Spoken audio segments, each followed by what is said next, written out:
저는 일반 사무직에 종사하는 평범한 여자입니다만 딱 한 번 스토킹이라고 해야 하나 기묘한 체험을 했던 일이 있습니다. 어느 날 일을 마치고 친구들과 한잔하고 돌아갈 때 마지막 전철에 시간을 못 맞출 것 같아 택시를 불렀을 때의 이야기입니다. 몇몇 친구들은 남친이나 남편이 데리러 왔습니다. 그러나 저는 얄궂게도 독신이라 부른 택시에 친구인 이코와 둘이 탔습니다. 땡땡까지 부탁드릴게요. 저와 이코가 사는 곳은 그곳에서부터 2정거장 정도밖에는 떨어져 있지 않았습니다만 우선 이코의 집 근처까지 데려다 주기로 했습니다. 이코는 저보다도 더 취해 있었고 다행히도 본가에 살고 있어서 집까지 데려다 주고 가족들에게 맡기면 될 것이었습니다. 아니나 다를까 이코네 집 앞에 도착해 일단 제가 먼저 내려 인터폰을 누르니 어머니가 나와서 사정 설명을 했고 바로 아버지가 나와 이코를 부축한 후 고맙다는 말을 들었습니다. 그리고 부모님은 패를 끼쳤다며 사례로 택시비 10,000엔을 건네주었지만 제가 극구 사양하니 강제로 택시기사에게 택시비를 선불하고 거스름돈은 제게 주면 좋겠다고 선수를 쳤습니다. 저는 좋은 분들이네. 생각하며 이코의 부모님에게 머리를 숙이고 감사 인사를 올린 뒤 택시로 돌아왔습니다. 기다리시게 해서 죄송합니다. 땡땡까지 부탁드립니다. 기사는 네 하는 낮은 목소리로 대답하고 사이드를 푼 후 천천히 출발했습니다. 우리 집은 이코의 집에서 차로 10분 정도 가면 나오는 작은 아파트입니다. 이코가 내린 길을 말없이 바깥 경치를 바라보고 있으니 기사가 갑자기 억양이 없는 목소리로 말을 걸어왔습니다. 술자리가 있었던 모양이시군요. 살짝 놀랐습니다만 기사도 이코가 내린 차 안의 침묵이 어색한 거라 보고 숨을 고른 후 대답했습니다. 네, 친구들끼리. 즐거우셨겠네요. 여자들만의 모임이네요. 별로 감정에 기복이 없는 톤이었습니다. 하지만 저를 지루하게 하지 않게끔 이야기를 이어나가는 거라 생각하니 그렇게 나쁜 인상은 아니었습니다. 여자들만의 모임일지도 모르겠지만 그냥 술자리였어요. 그렇습니까? 그런 뻔한 대화를 나누다 보니 아파트 앞에 도착했기 때문에 여기에요. 라고 말했습니다. 차를 세운 후 기사에게서 이거 아까 그분들이 선불하신 택시비 거스름돈입니다. 제 앞에 거스름돈을 내밀었습니다. 저는 그것을 받아들고 자동으로 열린 문으로 내려 기사에게 고맙습니다. 하고 말했습니다. 저야말로 이용해 주셔서 감사드립니다. 또 이용하실 일이 있으시면 꼭 우리 택시를 이용해 주십시오. 기사는 상업적 멘트를 남기고 고개를 숙이더니 반대 방향으로 차를 돌려서 순식간에 야경 속으로 녹아들었습니다. 감정은 전혀 느껴지지 않았습니다만 의외로 수다스러운 사람이었다는 느낌을 받으며 저는 집으로 들어갔습니다. 그로부터 2주 정도 지나면서 그 기사에 대한 건 까마득히 잊고 있었을 때입니다. 이코와 노래방에서 놀고 나서 다시 그 택시회사에 전화해 택시를 불렀습니다. 잠시 후 온 택시에 올라타니 기사의 뒷모습에 기시감을 느꼈고 그 기사가 얼마 전 술자리에서 돌아갈 때 이용했던 그 택시기사라는 것을 알았습니다. 저 혹시 2주쯤 전에 태워주셨던 분인가요? 약간 술기운이 있던 제가 기사에게 물어보자 옆에 있던 이코가 뭐야, 아는 사람이야? 라며 갸우뚱거립니다. 그런 이코를 무시한 채 기사가 천천히 얼굴 반쪽만 보이게 돌아보더니 아, 그때 그 손님이시군요 하며 인사를 건넵니다. 그러나 그 반밖에 보이지 않는 표정은 어딘가 밋밋하고 무뚝뚝함을 넘어서 얼음처럼 무표정하게 가라앉아 있었던 겁니다. 전에 얘기를 나눴을 때와 똑같이 기복이 없는 평탄한 목소리. 일전에는 그다지 얼굴을 살피거나 하진 않았는데 실제로 표정으로 봤더니 아, 이런 느낌이구나 라고 납득할 수밖에 없는 얼굴이었습니다. 이코가 술 취했을 때 불렀던 택시기사님이야. 옆에서 뭔지 잘 모르겠다는 표정으로 상황을 지켜보던 이코에게 사정을 얘기하자 바로 이해했는지 부끄럽다는 듯 아, 그렇구나. 라고 쓴웃음을 지었습니다. 오늘은 어디까지 가시나요? 그러더니 우리를 태운 차는 부드럽게 출발하여 어둡고 고요한 도로를 달립니다.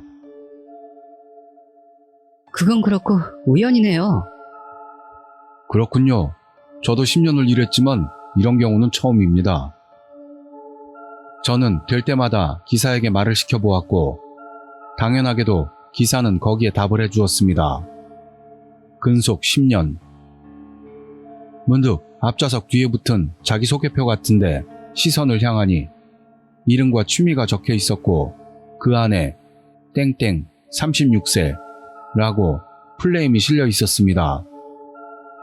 차분한 목소리치고는 아직 30대였다는 사실에 놀랐습니다.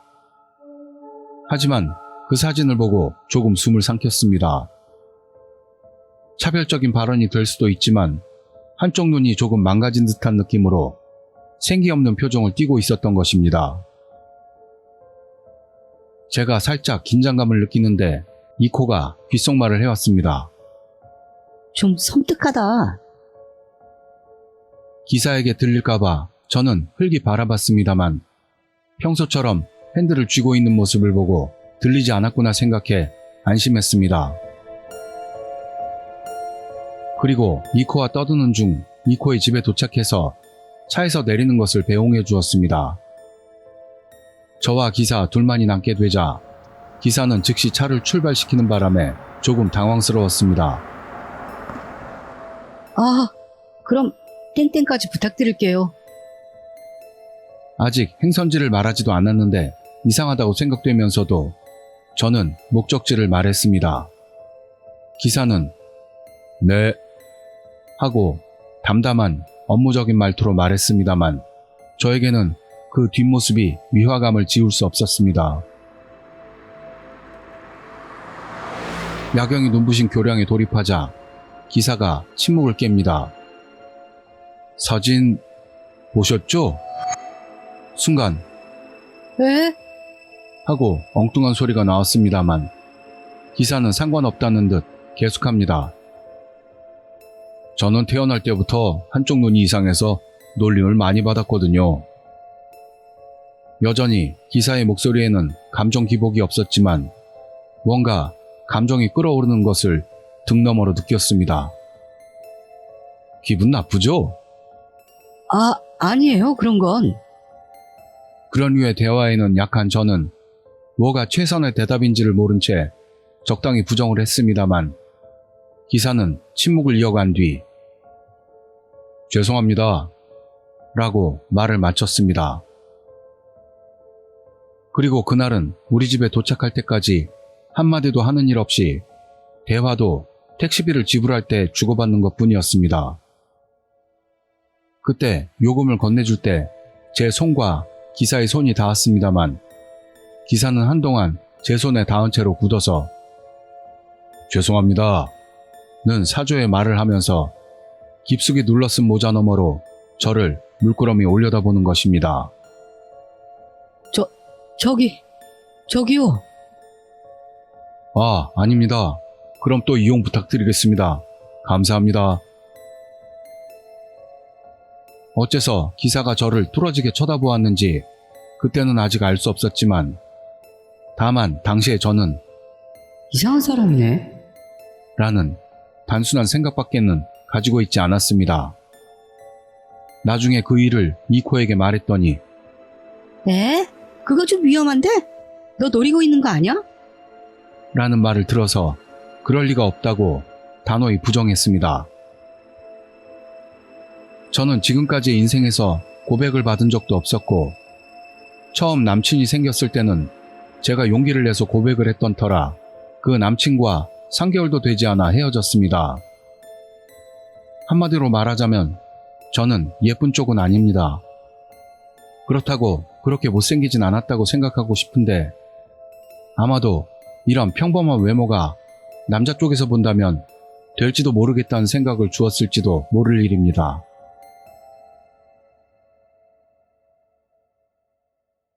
그 일을 이코와 나눈 사흘 후입니다. 평소대로 퇴근 시간 때 회사에서 나와 조금 걷고 있었는데 갑자기 멀리서 빵빵 하는 경적이 들려왔습니다. 뭐지? 하며 돌아보니 도로변에 정차하고 있는 택시에서 남자가 몸을 내밀고 제게 손을 흔들고 있습니다. 그 기사였습니다. 이건 저를 기다리고 있었던 거라고 둔감한 저도 알 수 있었습니다. 그렇지만 여기서 무시하고 떠난다면 후환이 두려워서 저는 단념하고 택시 쪽으로 걸어서 다가갑니다. 무슨 일이세요? 이런 곳에서. 아, 근처까지 손님을 태웠는데 우연히 그쪽을 발견해서 그만. 그 무표정한 얼굴에서 노골적으로 거짓말이 나오는 것을 보며 저는 이 기사가 사적으로 저를 노린다는 것을 짐작하게 됩니다. 괜찮으시다면 모셔다 드릴까요? 사시는 데까지라면 저도 회사로 돌아가는 길이니까 요금도 안 내셔도 돼요. 아닙니다. 그건 좀. 저는 당황한 반면에 이 기사가 의외로 적극적인 것에 놀랐습니다. 그러나 기사는 반강제로 뒷좌석 문을 열고 제게 자, 사약 마시고 하며 다가왔습니다. 그대로 기사가 말하는 대로 탔다간 어디로 끌려갈지 알 수가 없습니다. 제가 기사의 제안을 거절해야 하나 어쩌나 망설이는데 뒤에서 언니! 하며 누가 말을 걸었습니다. 돌아보니 같은 부서에서 근무하는 후배 A가 몇 명의 동료들과 걸어가면서 지금부터 한잔하러 급 약속 잡았는데 언니도 같이 가요. 하고 뛰어옵니다. A와는 일상 대화는 하지만 그리 사이가 좋은 것은 아닙니다. 하지만 굉장히 곤란해하던 저는 A의 제안을 받아들여 그래? 그럼 나도 갈까? 하며 A가 내민 손을 잡고 기사에게는 미안합니다. 이렇게 됐으니 다음에 기회가 되면. 하며 부드럽게 거절했습니다. A에게 이끌리듯 제가 그 자리를 떠날 때 힐끗 돌아보니 기사가 원망스러운 듯 동공을 빛내며 바라보던 게 기억납니다. 조금 떨어진 곳에서 A가 멈추더니 돌아보고 택시가 없는 것을 확인하자마자 언니, 괜찮아요? 하고 예쁜 작은 얼굴로 바라봅니다. 뭐가? 하고 물으니 A는 유창하게 설명을 시작합니다. A가 동료들과 한잔하러 가자며 이야기하고 가고 있었는데 문득 저를 발견한 동료의 한마디에 걸음을 멈췄다고 합니다. 저거 땡땡씨 아니야? 뭔가 트러블이라도 있나? A 일행이 봤던 저는 도로 갓길에 정차한 택시기사와 뭔가 말다툼을 하고 있는 것처럼 보였는지 한동안 상황을 지켜보기로 했다고 합니다. 그러다 보니 제가 그냥 보기에도 곤란해 보여서 A 일행은 제가 트러블에 말려들었다면 말리러 아니면 기사가 치근덕거린다면 저를 그 자리에서 빼내려고 생각했다고 합니다. 사실 저는 어떻게든 얽혀 있었기 때문에 많은 도움이 되었습니다만 제가 사정을 말하니 시근덕거렸던 거네요. 하며 쓴웃음을 지었습니다. 그 이후로 진짜로 A 일행과 마시게 되어서 화제는 저와 그 기사의 이야기 일색이 되어 그동안의 속사정을 상의하게 되었습니다. 그거 진짜 스토킹이잖아요. 땡땡씨, 완전히 접근하고 있는 거잖아. 무슨 일 있으면 경찰에 갈 생각 정도는 해놔요. 같은 진지한 말들을 들었습니다. 돌아갈 때도 A에게 당분간은 그 택시회사 차는 부르지 말아요. 아니면 클레임을 넣는 쪽이 낫지 않겠어요?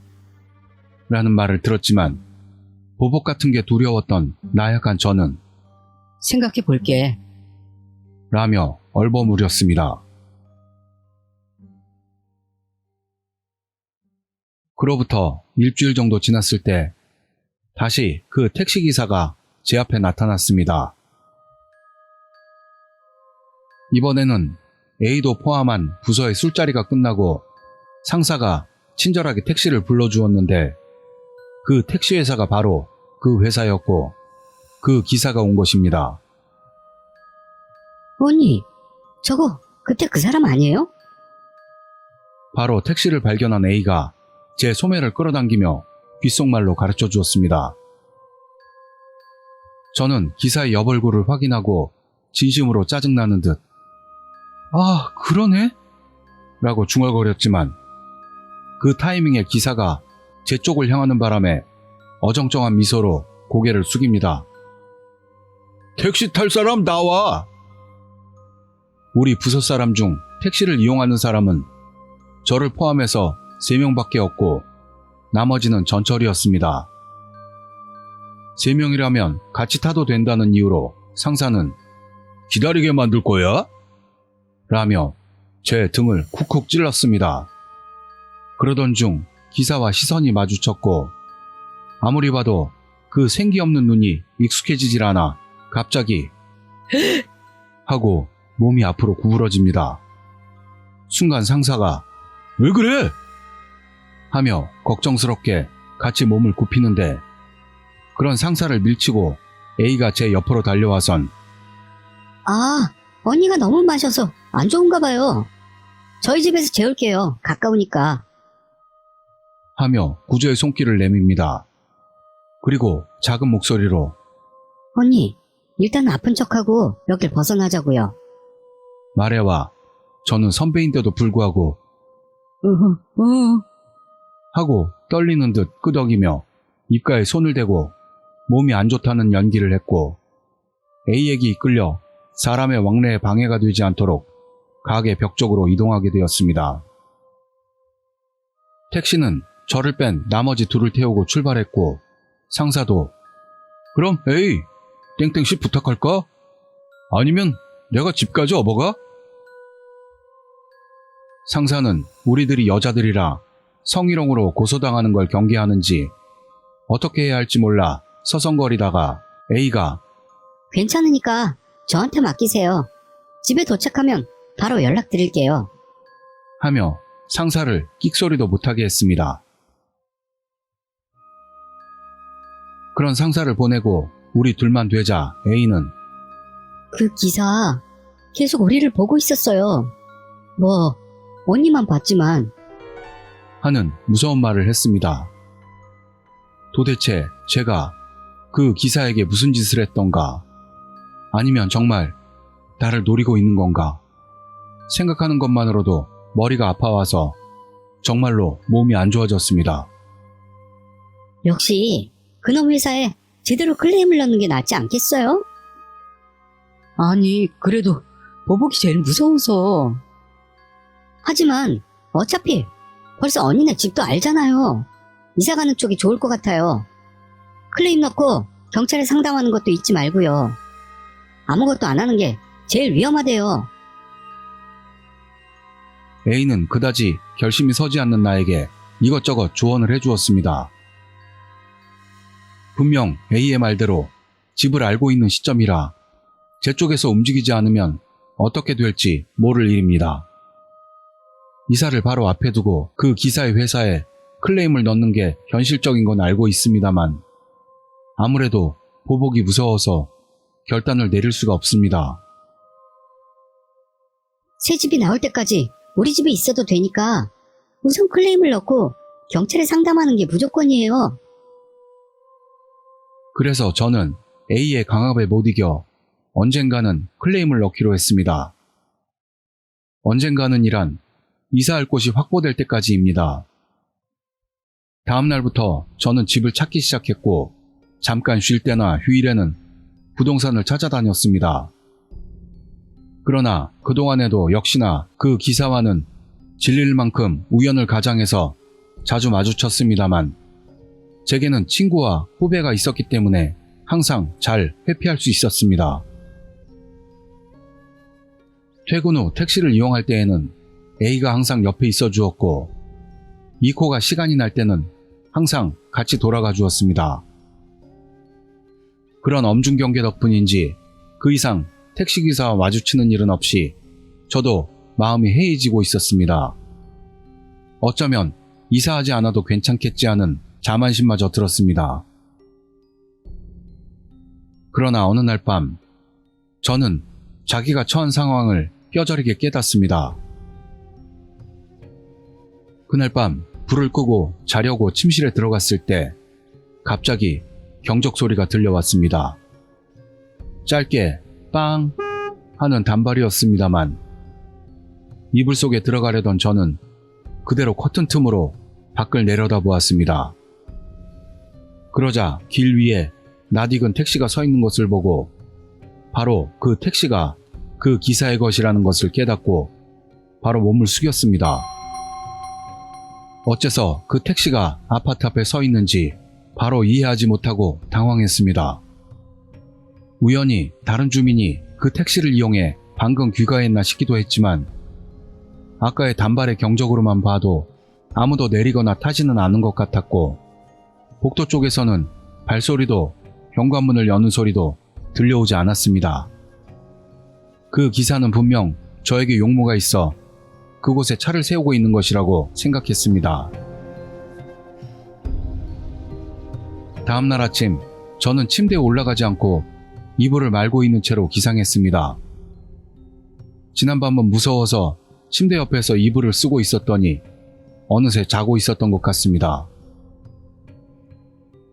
출근해서 지난밤의 체험을 A에게 말하자 A는 아니, 이거야말로 정말 신고건이잖아요. 라고 했고 드디어 저도 경찰 상담과 택시회사에 클레임을 넣을 결심이 섰습니다. 그러나 점심시간에 A가 지켜봐주는 옆에서 그 기사의 회사에 전화를 했다가 한층 더 사태가 복잡해져 버린 것입니다. 전화번호는 제가 기억하고 있는 택시회사를 A가 인터넷으로 검색해서 찾아주어서 바로 거기에 전화를 걸어보니 바로 사람이 바뀌길래 저는 저기 회사 기사 문제로 좀 드릴 말씀이 있는데요. 서론을 말하고 그간의 사정을 설명했습니다. 그러자 전화를 받은 사람이 그 기사 이름 아십니까? 라고 물어와서 차 안에 설치되어 있던 기사의 프로필란을 생각해내고 땡땡땡땡입니다. 나이는 36세 정도였던 것 같아요. 라고 대답했습니다. 그러자 그 사람의 말투가 조금씩 의아하게 변하더니 계속해서 땡땡이라고요? 라며 계속 확인해 옵니다. 저는 네, 땡땡이 맞아요. 살짝 강한 말투로 말했습니다. 그 사람은 저 대단히 말씀드리기 어렵습니다만 라고 주저하면서 이렇게 말했습니다. 땡땡땡땡은 2달 전에 죽었습니다. 저는 머릿속이 하얗게 됩니다. 그 기사가 죽었다고. 그렇다면 제가 지금까지 보던 그 기사는 귀신이었다는 건가? 이코도 A도 봤고 부서 회식이 끝나고 동료들이 그 택시를 탔는데? 정말 전화 받는 사람이 무슨 말을 하는지 이해가 가질 않았습니다. 제가 멍하니 있는데 옆에 있던 A가 왜 그래요? 하며 어깨를 흔들었고 나는 그 기사가 죽었다는 것을 A에게 말했습니다. 당연하게도 A는 에? 말도 안 돼. 라며 의아한 표정으로 저를 보더니 제게서 폰을 빼앗아서 여보세요? 죄송한데요. 저 방금 통화했던 땡땡씨의 직장 동료인 A라고 하는데요. 라고 빠른 말로 자세한 내용을 그 사람에게 들었습니다. A의 말로는 그 기사는 정말 2달이나 더 전에 죽었다는 것입니다. 단지 A가 그 기사가 운전하는 택시를 탔다고 말했더니 그 전화 받는 사람에게서 만약을 위해 저희 쪽에서도 확인하겠습니다만 어쩌면 저희 택시를 모방한 회사 박 사람일 수도 있으니 경찰에 신고하시는 쪽이 좋을지도 모르겠습니다. 라고 말했다고 합니다. 훗날 택시회사 사원과 시간 조정을 통해 대면하게 되었습니다만 역시나 제가 말했던 특징의 사람은 죽은 기사와 딱 맞는 부분이 많아서 그 사원분도 하며 머리를 싸매는 몸짓으로 난처한 표정을 짓고 있었습니다. 물론 경찰에도 신고했습니다만 저에게서는 스토커 때문에 힘들어요. 하는 말을 들은 데다 택시회사에서는 우리 택시를 흉내내서 영업하는 사람이 있습니다. 라는 말을 들어서 경찰관도 이게 뭐지? 하고 싶은 복잡한 얼굴이었습니다. 결론부터 말하자면 그 기사는 잡히지 않았습니다. 아니, 정말 산 사람이 맞는지조차도 모르게 되었습니다. 저 말고도 분명히 다른 사람들도 목격했고 경찰이 확인한 바로는 몇 개의 CCTV에는 찍혀 있는 것 같다고 합니다만 신병을 확보하지는 못하고 있는 것입니다. 그리고 제가 택시회사와 경찰에 상담한 바로 직후부터 그 기사가 나타나지 않게 되어서 한때는 저의 허언증이라고 의심되었습니다.